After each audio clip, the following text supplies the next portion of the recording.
Hey everyone, welcome to the second video of the Illustrated Data Structure series. In this video, we'll be discussing everything you need to know about the array data structure. We'll be talking about what the arrays are, how they work, what are some of the limitations, different operations you can perform on an array, and the complexity of those operations. So, what is an array? An array is a collection of items that are stored consecutively in the memory. Let's say that we have this representation of the memory where each block represents a slot in the memory. Now we might have an array of numbers or an array of characters where each character is placed to the next character in the array. There are two features of an array that you should keep in mind. The first one is that all the items of an array have the same type. So you can't have a mix of characters, numbers and strings. They all have to have the same type. And the second one is that array has to have the fixed size. So for example, if you allocated 5 items for the array, you can't add the 6th item to it. Let's look at some examples of arrays in C++.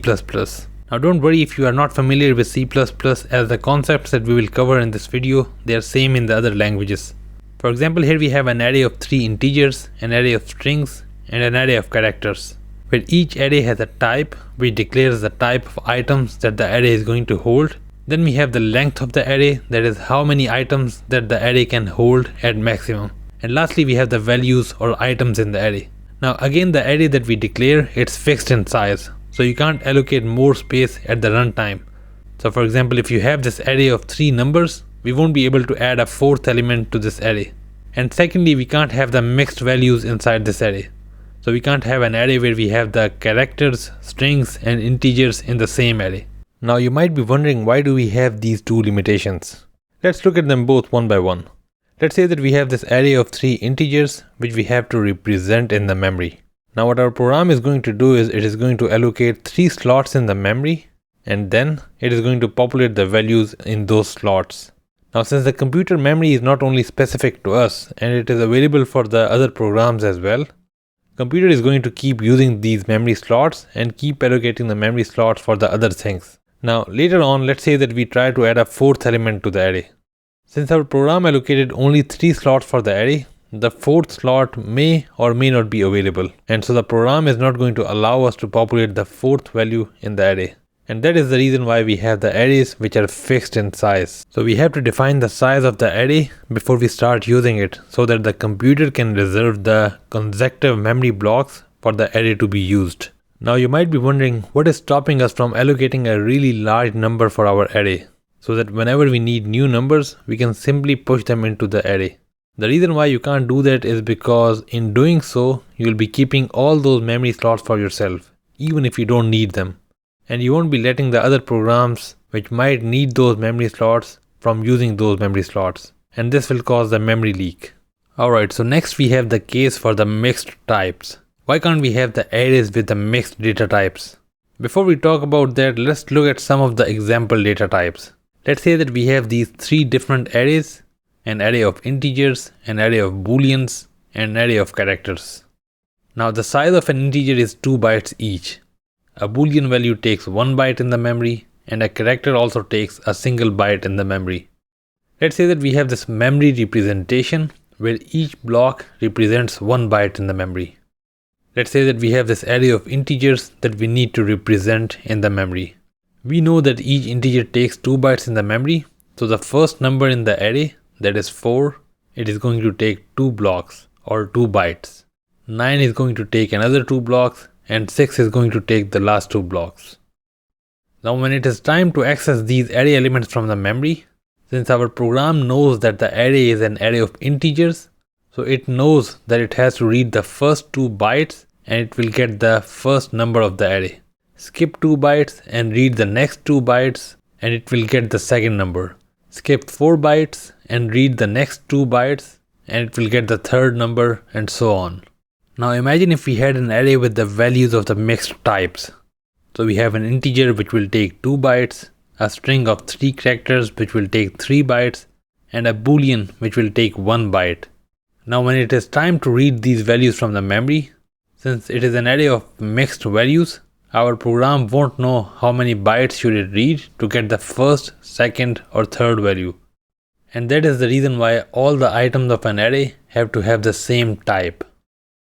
Alright, so now you might be wondering, why don't we have these limitations in the languages such as JavaScript, PHP or Ruby? How can we have the dynamically sized arrays and also they support the values with the mixed types? And the answer to that is because there is a lot going on behind the scenes to make it work.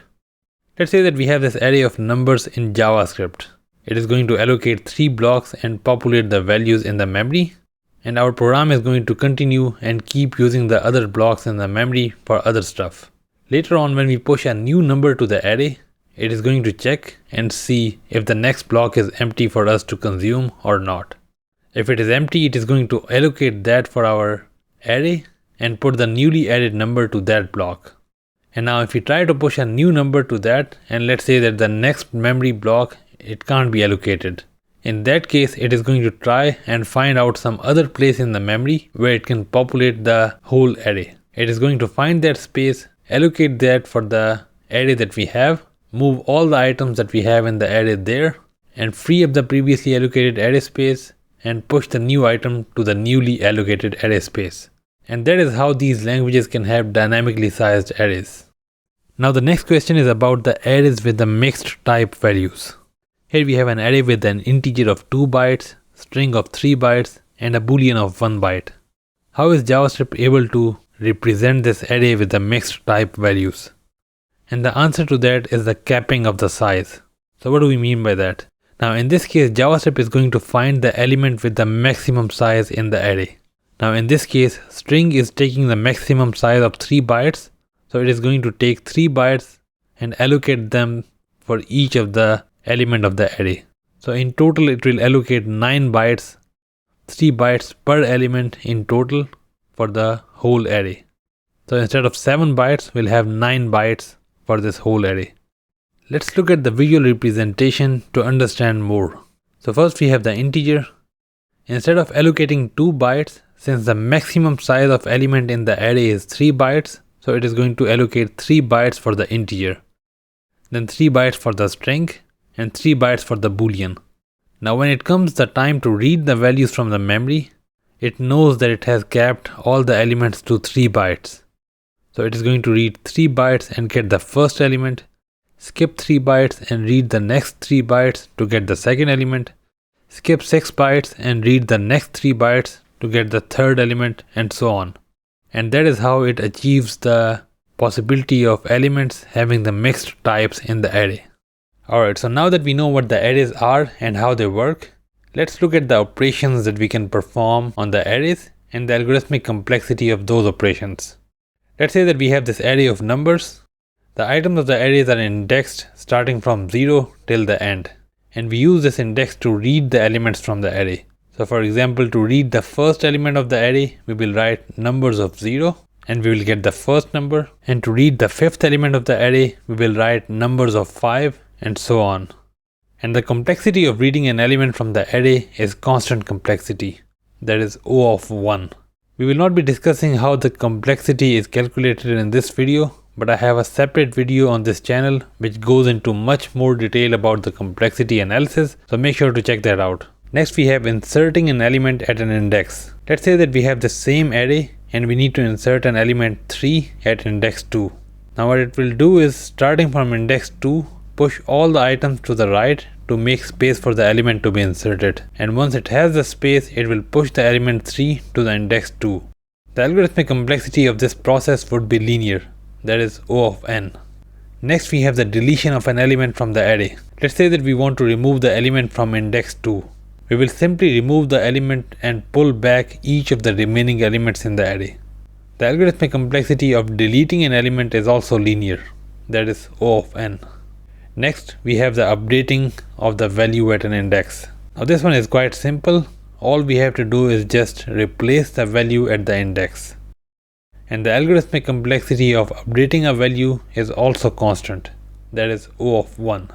And finally, we have traversing the array, which means simply visiting each element of the array. And algorithmic complexity of traversing the array is of course O of n. And that is all about the arrays.